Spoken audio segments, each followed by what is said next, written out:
Hey guys, welcome back to another late-night historical wander. So grab a blanket, dim the lights, maybe pour yourself something warm, unless you're one of those people who drinks iced coffee at midnight. In that case, respect, honestly. Tonight, we're floating back about 2,000 years to ancient Rome. Not the dramatic, battlefield-filled Rome, not the Hollywood blood and sand Rome either. No, this is just regular Rome. A pretty normal day in the life of a very average Roman citizen, doing very average Roman things, like complaining about politicians, avoiding household chores, and dealing with way too much public noise. Basically, just like us, but with fewer electrical appliances and significantly more questionable hygiene practices. So get comfortable, breathe slowly, and let's slip into the sandals of someone who probably hasn't bathed as recently as we'd prefer. Because tonight, we're going to experience an entire day from sunrise to bedtime, Roman style. Let's begin before dawn, because Romans loved waking up early. Of course they did. The city is still dark, but not quiet. Rome never really slept. You'd hear sellers preparing their stalls, animals shuffling around, slaves starting their chores, and someone yelling across a courtyard because that was basically Rome's version of an alarm clock. There was also no glass in most windows, so if your neighbor wanted to start loudly criticizing the state of the aqueducts at 4 a.m., congratulations, you were now awake too. Our Roman citizen, let's call him Lucius for convenience, is a modestly well-off free male. Not a senator, not a laborer, not a soldier. Just an average guy of the mid-Republic or early Empire era. Comfortable enough to afford shoes, but not rich enough to avoid stepping in things he really doesn't want to step in on his morning walk. Lucius probably wakes up in a slightly cramped apartment. Most Romans did not live in fancy marble villas like the History Channel loves to show. Instead, they lived in multi-story apartment blocks called insulae, which were built with the same care and stability you expect from a toddler's Lego tower. Inside, it's dim. Maybe there's a small oil lamp still faintly warm from the night before. The room smells like a mixture of olive oil, wool blankets, bread, and whatever the downstairs neighbor is cooking. Or burning. Lucius stretches, yawns, and immediately starts thinking about food, because breakfast in Rome was not impressive. Usually just some bread, olives, and maybe cheese if he was feeling fancy. A very humble, please don't expect too much from me kind of meal. Romans didn't believe in heavy breakfasts. They preferred to save the real eating and the real drinking for later. While he eats, he might chat with family members or, more likely, complain about the humidity. Romans complained constantly about the weather. The letters of Cicero read exactly like your coworker who insists on announcing the temperature every 10 minutes. After breakfast, Lucius washes his face. Not with soap. Soap is for barbarians as far as Romans are concerned.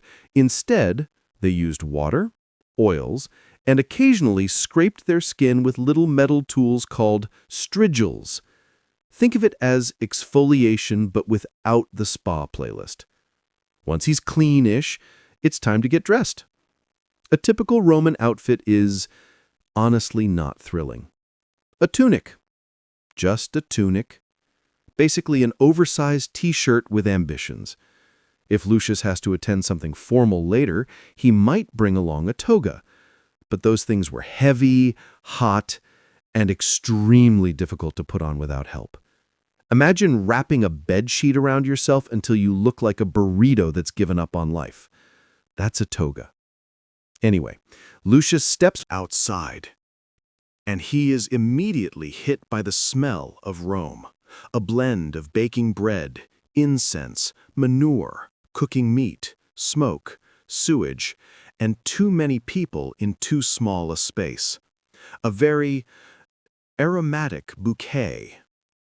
The streets are alive now, vendors shouting, children chasing each other, dogs wandering around, and shopkeepers already bickering with customers. Rome was loud, Even ancient writers complained about how impossible it was to sleep there. One poet basically said, "If you want quiet, move literally anywhere else." Lucius makes his way through the city toward the Forum, the beating heart of public life. This is where news, gossip, business, politics, and arguments all happen simultaneously, like a giant open-air comment section. Along the way, he passes public fountains fed by the aqueducts, which are one of Rome's proudest achievements. You could fill your jug with clean, flowing water, which was honestly very impressive for the ancient world. Of course, you also had to share that water source with people washing vegetables, rinsing clothes, and occasionally letting their pets drink from it. But still, pretty advanced. Now, let's drift with Lucius to the Forum. It's still early, but people are already gathering. Traders setting up tables, lawyers preparing for cases, and politicians warming up their voices for public speeches. A typical Roman politician's voice can best be described as aggressively confident. Lucius stops at a stall to listen to the latest gossip. This is important. Romans loved gossip almost as much as they loved baths. And there's always something to talk about. Who's being accused of corruption, who insulted whom, whose cousin got into an argument at the baths, and which general is claiming he conquered something questionable again. The city runs on rumors, the way modern cities run on caffeine. If Lucius has business to handle, is where he'd do it.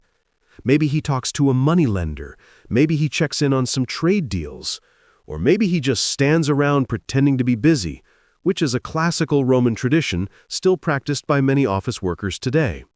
Once mid-morning rolls around, Lucius might head to the baths. Not because he's dirty, although he probably is, but because the baths are basically the ancient Roman version of a social media platform. People go to relax, network, talk politics, complain about taxes, compare athletic injuries, and occasionally do something that vaguely resembles exercise. The bath complex is enormous. First, there's the palestra, an open courtyard for light workouts.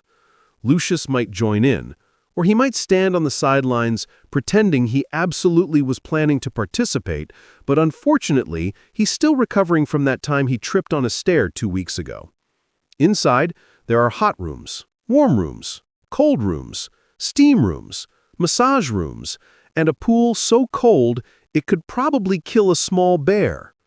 Romans enjoyed extremes.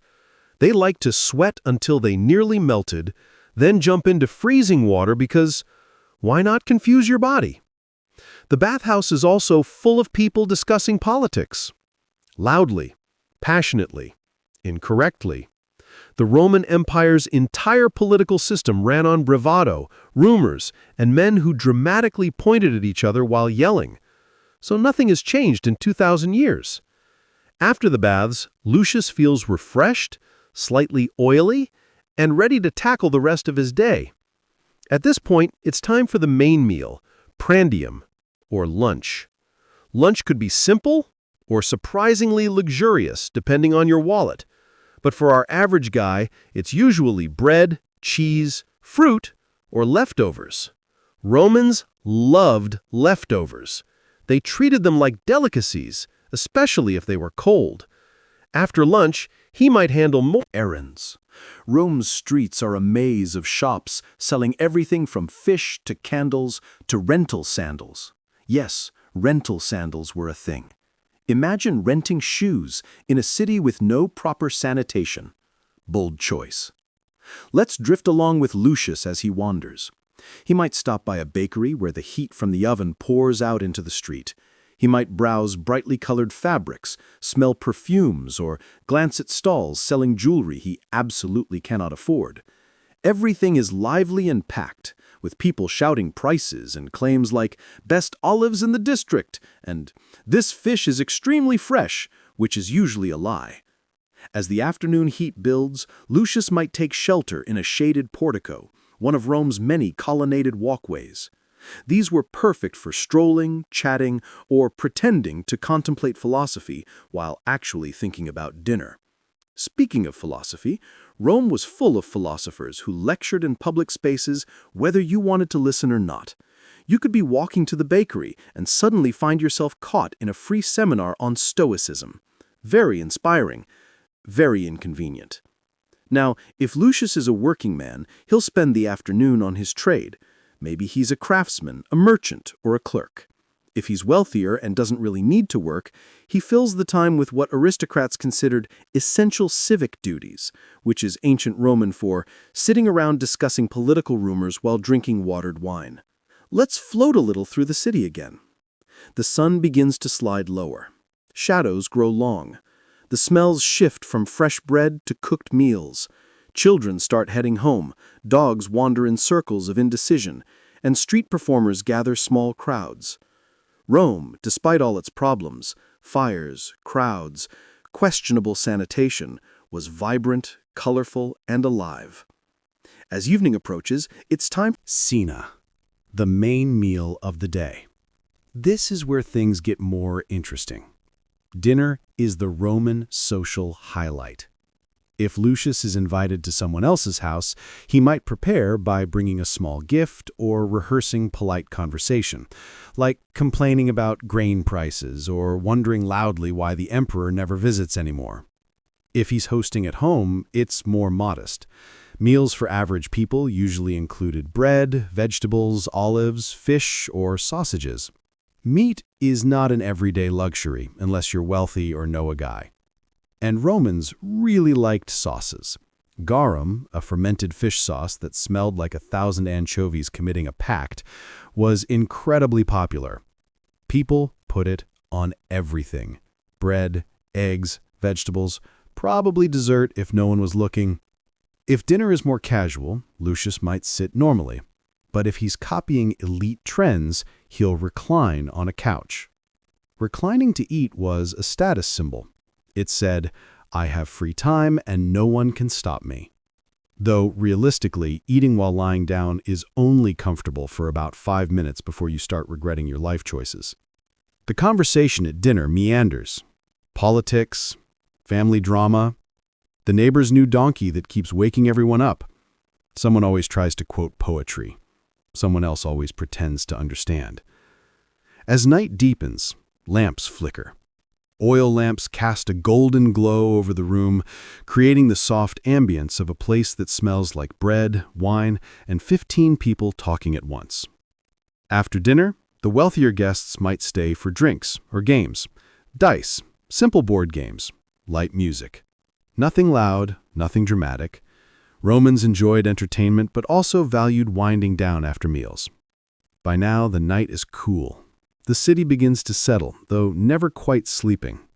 Lucius makes his way back home, weaving through lantern-lit streets, stepping over the occasional stray chicken, and dodging carts being pushed by people who absolutely do not have a permit for nighttime deliveries. Back at his insula, he climbs the stairs carefully. Apartment staircases were notoriously uneven, and falling down them was basically a Roman rite of passage. Inside, he lights a small lamp, removes his sandals, and gets ready for bed. His mattress is stuffed with straw. His blanket is wool. The room is quiet for about 6 seconds before someone yells in the hallway. But Lucius is used to it. He lies down, shifts a little to find a comfortable spot, listens to the distant sounds of the city, and slowly drifts off. And that is one single, peaceful, ordinary day in the life of an average ancient Roman citizen. Nothing dramatic, nothing heroic, just normal life in a world that feels distant and familiar at the same time.